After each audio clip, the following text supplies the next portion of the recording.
안녕하십니까. 거꾸로 투자하는 쇼킹 부동산입니다. 오늘 영상 주제는 주택시장에 심각한 쇼크가 온다는 내용입니다. 굉장히 중요한 내용이라서 끝까지 보시는 걸 추천드립니다. 영상 전에 구독과 좋아요 부탁드려요.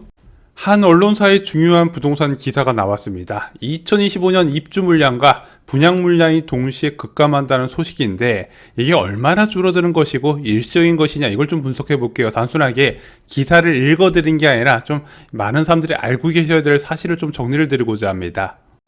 분양 물량이 감소한 이유는 무엇일까요? 해당 기사에서는 시장에서 공급을 소화하지 못하고 있다, 이렇게 해석을 하고 있어요. 일단 지방 미분양이 확대가 되고 있지 않습니까? 그러다 보니까 지방에 위치한 사업장에서 공급을 미루고 있다는 것이고, 또한 여기에 정치적 불확실성까지 늘어나고 있다는 점, 한마디로 공급자 입장에서는 지금은 몸을 사려야 될다라고 판단한다는 겁니다. 현재 분양시장 상황은 어떤가요?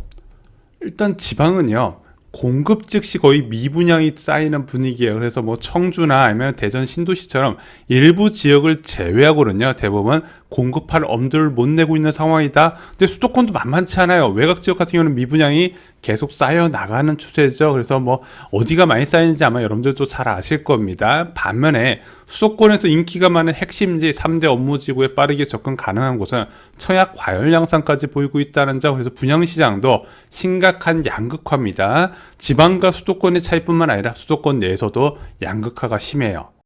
분양 물량보다 솔직히 더욱더 심각한 게 경기도 입주 물량입니다.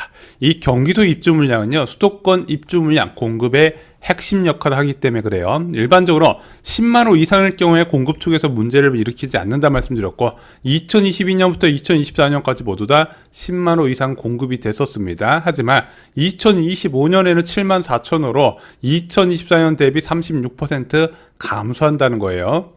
아니, 입주 물량 1년 줄어드는 것으로 왜 그래? 그거 가지고 시장을 판단하기는 어렵지 않나? 맞습니다. 그래서 데이터의 지속성을 봐야 되는 거예요. 2025년보다 2026년이 더욱더 심각합니다. 2026년 경기도 입주 물량 보면은 5만 8천으로 2024년 대비 절반 수준밖에 안 돼요. 자, 그러면은 저희가 10만 호 이상 되어야 공급 측에서 문제가 안 된다고 했는데 2025년도 문제지만 2026년은 더욱더 심각하다는 거죠. 물론 호객노노 기준으로 했기 때문에 아직 분양을 안 한 단지들의 집계가 덜 될 수 있지만 그런 거 감안하다 하더라도 2024년 대비 턱없이 부족한 건 맞습니다. 자, 그래서 금리가 오르지 않는다면 경기도 전세가 급등은 불가피해요. 근데 요즘은 매매시장, 전세시장 같이 움직인다 말씀드렸죠. 전세 가격 오를 때 매매 가격도 같이 뛴다는 겁니다. 이게 단순히 숫자의 문제가 아닙니다. 질도 따져봐야 돼요. 자, 2025년에는요, 그래도 서울에서 접근이 용이한 광명시나 안양시, 시흥시 지역에 입주 물량이 많이 있습니다. 광명시가 9,300호, 안양시가 4,190호, 시흥시가 2,182호입니다. 근데 2026년에는요, 광명시가 1,800호로 뚝 떨어지고요, 안양시는 941호, 의왕시는 1,083세대로 뚝 떨어지게 된다는 거죠. 반면에 서울에서 거리가 멀리 떨어져 있는 평택시 8,300호, 오산시 4,000호, 이천시 6,100호 등 외곽 지역 중심으로 입주 물량이 늘어나네 전체적으로 공급 양도 줄어들지만 질도 안 좋아진다는 걸 체크하실 필요가 있다는 거죠. 서울도 2026년부터 위험 구간으로 진입합니다. 일단 2025년에 3만 5천으로 나쁘지 않아요. 이제 동대문을 비롯해서 정비사업자에서 공급이 많이 예정이 되어 있습니다. 문제는 2026년이에요. 물론 강남권 분양 중에서 후분양을 채택한 곳이 아직까지 입주 물량으로 포함이 안 될 수 있는데 저희가 계산해 봤는데 그거 감안해도 한 2, 3천호 밖에 안 늘어날 것 같아요. 즉 2025년 대비 절반으로 줄어드네. 근데 아까 경기도 지역은 굉장히 큰 폭의 감소세가 나타난다 말씀드렸고 서울도 만만치 않더라. 그럼 어때요? 수도권 전체적으로 위험해질 수밖에 없다는 거죠. 아까 경기도는 10만호, 서울은 3만호 기준이라고 말씀드렸는데 10만호 대비 절반 수준, 경기도는 10만호 대비 절반 수준, 서울은 3만호 대비 절반 이하로 뚝 떨어진다는 겁니다. 다시 한번 말씀드렸지만 입주 물량 하나만으로 시장을 판단하기는 어렵습니다. 입주 물량 부족, 집값 급등, 입주 물량 과잉, 집값 하락 이런 공식은 아니에요. 실제 2020년에 서울의 입주 물량 보면 2008년 이후에 가장 많은 수치를 기록을 했지만 어떻게 됐다? 전세 가격은 오히려 5년 만에 최고 수준으로 급등을 해버렸다는 거죠. 그래서 금리 변화와 같이 봐야 되는 게 입주 물량이라고 자주 말씀을 드렸습니다. 2025년부터 2026년 기준금리는 어떻게 될까요?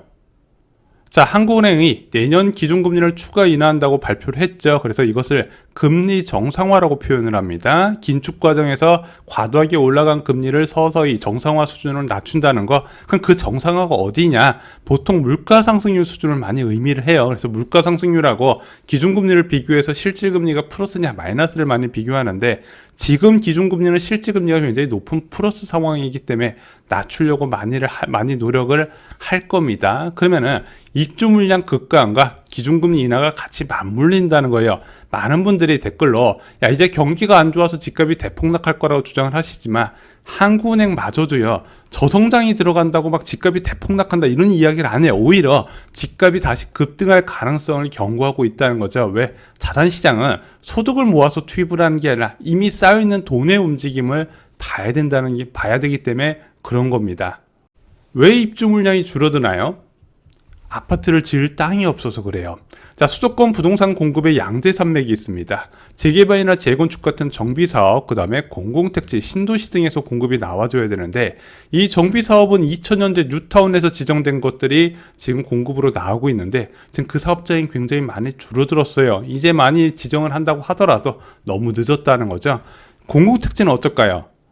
지금 공급이 나오는 데는 2기 신도시나 보금자리 주택 사업지구입니다. 여기서 사업 막 빠지다 보니까 굉장히 안 좋은 입지만 남았고 외곽 지역만 남아있다는 겁니다. 하지만 아파트 수요자 생각은 다 비슷해요. 나는 어디 살고 싶을까?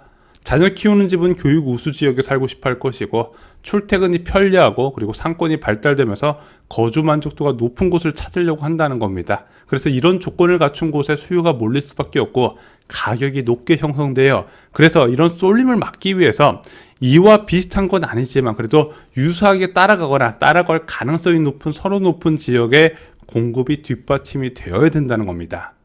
물론 이런 사실 저만 알고 있겠습니까? 정부도 사태의 심각성을 잘 알고 있죠. 그래서 12월 23일 어떤 기사가 나왔다? 하남, 고양, 남양주 물량이 1만 5천 호 늘어난다는 소식이 나왔습니다. 하남 교산지구가 당초 계획보다 3,660호 증가한 36,600호로, 그리고 고양 창릉지구는 당초 계획보다 2,485호 증가한 3만 8천호로, 남양주 왕숙지구 같은 경우는요 52,300호에서 6만 3만호로 8,014호가 증가한다고 합니다. 엄청난 물량 증가 부분이죠. 그래서 3기 신도시 전체적으로 지구 단위 계획을 수정해서 공급을 증가한다고 이미 발표한 상황입니다. 문제는 너무 늦었어요. 자, 3기 신도시 공공분양은 2025년부터 천천히 나오게 될 겁니다. 그래서 사전청약 했던 당지 중심으로 해서 2025년에 나오고요. 입주는 2028년부터예요. 근데 2025년에 예정된 단지가 그렇게 많지는 않습니다. 왜? 2025년에 분양을 하려면 지금쯤 착공이나 착공 전 단계에 가야 되는데 그런 단지들이 10손가락 내외밖에 안 된다는 거예요. 자, 반면에 진짜 공급의 핵심적인 역할을 하는 민간 분양은요. 2028년부터 분양이 나올지 말지 기다려야 돼요. 2028년도 어려울 수 있어요. 왜? 토지 사용 시기가 2028년부터니까. 그럼 사실상 2029년, 2030년부터 나온다는 건데, 그럼 입주는 2030년, 31년 이유를 봐야 된다는 거죠. 지금 당장 2025년, 2026년, 2027년, 2028년 불안하지만 3기 신도시가 거기에 대응할 수가 없게 된다는 겁니다. 지금 전세 만기되는 분들은 고민이 많을 겁니다.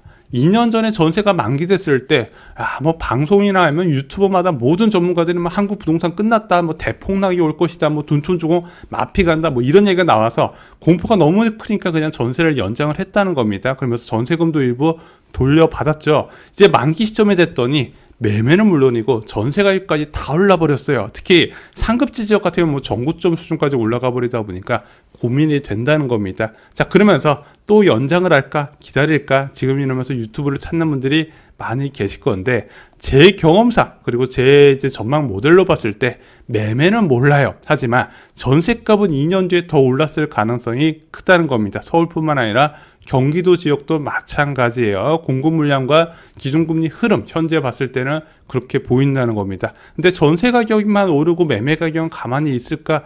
요즘은 그런 분위기가 아니라 말씀드렸어요. 매매 가격, 전세 가격 같이 움직인다는 점도 고민을 해보셨으면 좋겠습니다. 2025년 새해가 밝아갔습니다. 쇼킹부동산 가족 여러분, 새해 복 많이 받으시기 바랍니다. 2024년은 굉장히 슬픈 사건으로 마무리가 됐죠. 제주항공 무한 참사 희생자분들의 명복을 빕니다. 자, 그리고 2025년도 쇼킹부동산 가족분들께 도움이 되는 영상으로 함께 하겠습니다. 여러분 감사합니다.